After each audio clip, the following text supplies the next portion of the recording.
Louise envoie. Louise envoie. Louise envoie. Donc moi je me suis arrêtée sur l'enquête de Philippe Claudel.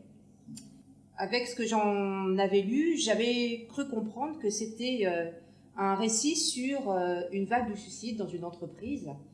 Et ça m'a fait penser effectivement à ce qui s'était passé chez France Télécom. Et je partais pour un récit très réaliste.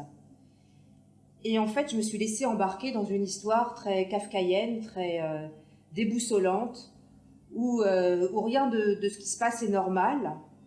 Donc pour reprendre l'histoire, un homme, l'enquêteur, est missionné pour trouver les raisons de cette vague de suicides dans une grande entreprise, qui s'appelle d'ailleurs l'entreprise.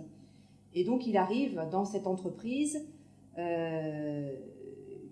qui est une énorme boîte tentaculaire dans une ville qui ne vit que pour cette entreprise et dans laquelle tous les employés sont déshumanisés, ils ne sont appelés que par leur fonction.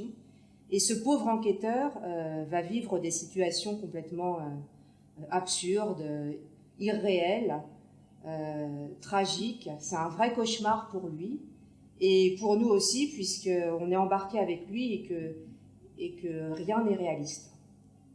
Au fur et à mesure que j'ai avancé dans cette histoire, j'ai repensé à un épisode d'une série que je regardais quand j'étais gamine, qui s'appelait La 4e dimension.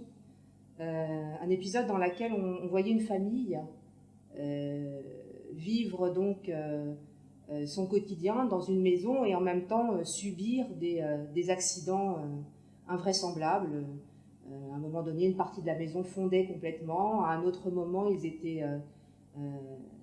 comme pris par un tremblement de terre et la maison presque complètement bouleversée. Et on comprenait à la fin, dans la chute explicative, que c'était en fait, il vivait dans une maison de poupée qu'une enfant malmenait à sa guise. Et c'est un peu cette impression que l'on a quand on lit l'enquête, on est malmené par Philippe Claudel. Voilà.